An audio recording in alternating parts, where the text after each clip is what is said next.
السلام عليكم ورحمة الله تعالى وبركاته. معكم دائما بنيس عبد الواحد من قناة EPAD. Bonsoir tout le monde et bienvenue sur la chaîne YouTube de l'école EPAD d'assurance et de banque. Autrefois, on avait parlé des garanties relatives au bris-de-glace dans le cadre de la multirisque automobile. Aujourd'hui, on va parler des exclusions de garantie. Donc, كما يعني حصل لي يعني مجموعة ديال المرات على أنني كنبدا بالفرنسية مثلا واحد الموضوع معين، ولكنني كنضطر أنني ندير الترجمة ديالو للغة العربية باش يفهم. يعني الحلقة ديال اليوم غادي نبدا باللغة الفرنسية كلها، تنسالي يعني الموضوع، وغادي في نفس الحلقة غادي نحاول ندير الترجمة ديالها للغة العربية باش يسهل الفهم ديال الموضوع يعني من طرف عامية الناس. إذا يعني revenons à la version française pour la garantie près de glace. Dans l'ancienne vidéo, on avait vu quelles sont les glaces qui sont couvertes par la garantie. Aujourd'hui, on va parler des exclusions de garantie. Alors, les exclusions sont énumérées par la loi relative au code des assurances, la loi sur les assurances, ainsi que par les compagnies qui ont élaboré les conditions générales de la multirisque automobile. Chaque compagnie a établi ses propres garanties ainsi que ses propres exclusions de garantie, mais ils se ressemblent toutes. On peut pas exclure ceci dans le cadre d'une multirisque automobile auprès d'AXA par exemple, et accorder cette exclusion à un assuré ailleurs, par exemple chez Wafa ou bien chez Atlantas, chez Allianz ou bien chez n'importe quelle autre compagnie. Toutes les compagnies sont d'accord sur un certain nombre de garanties, un certain nombre d'exclusions. Donc, je vais essayer quand même de ressasser un certain nombre d'exclusions de garantie. Bris de glace. Alors, la première exclusion, ce sont les dommages causés à toutes sortes de glaces dans ou sur le véhicule assuré.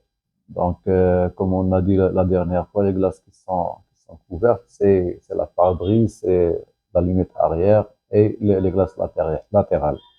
Donc, toute autre glace sur la voiture ou dans la voiture sont exclues de la garantie. On trouve également une autre exclusion qui est très importante, ce sont les dommages résultants de tremblements de terre ou autres cataclysmes. Je pense que c'est clair puisque les dommages causés suite à des tremblements de terre sont garantis par les événements catastrophiques, par les catastrophes naturelles et événements catastrophiques qui a été rendu obligatoire.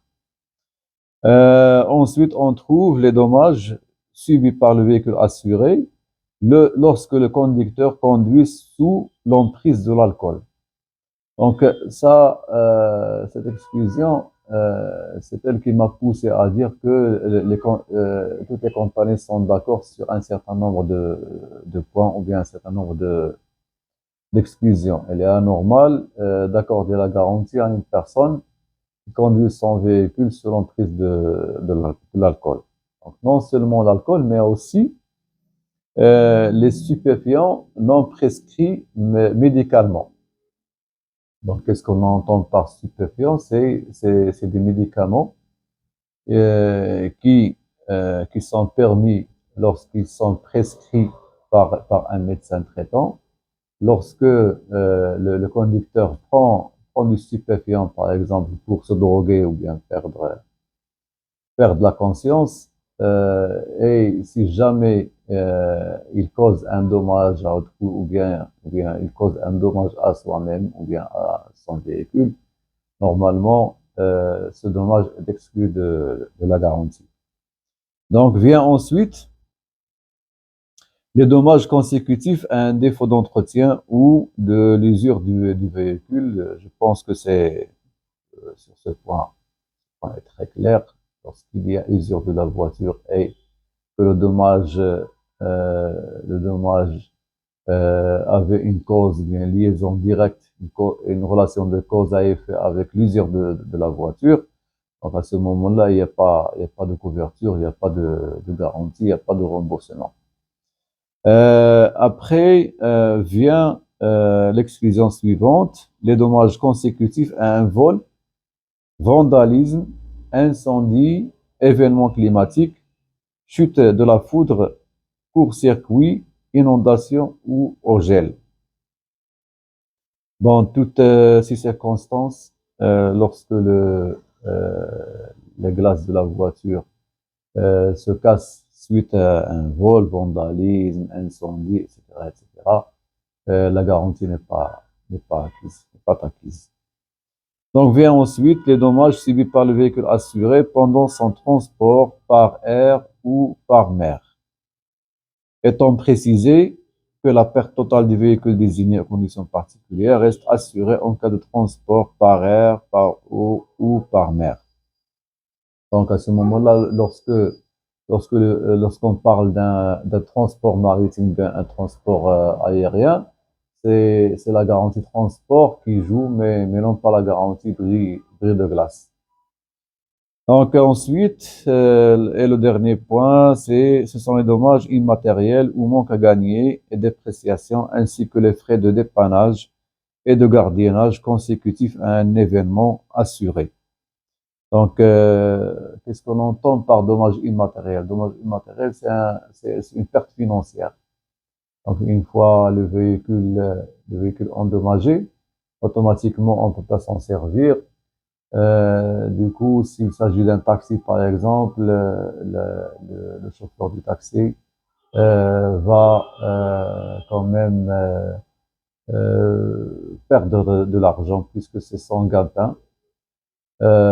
C'est ce manque à gagner, bien évidemment, n'est pas remboursable, ni les frais du manque à gagner, ni les frais de dépannage, ni les frais de gardiennage en attendant à ce que le véhicule soit réparé. On rembourse juste le prix de la glace endommagée.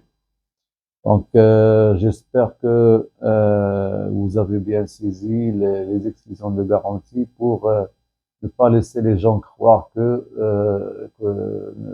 l'assuré a souscrit une garantie prix de glace, donc il a droit à un remboursement dans n'importe quelle circonstance.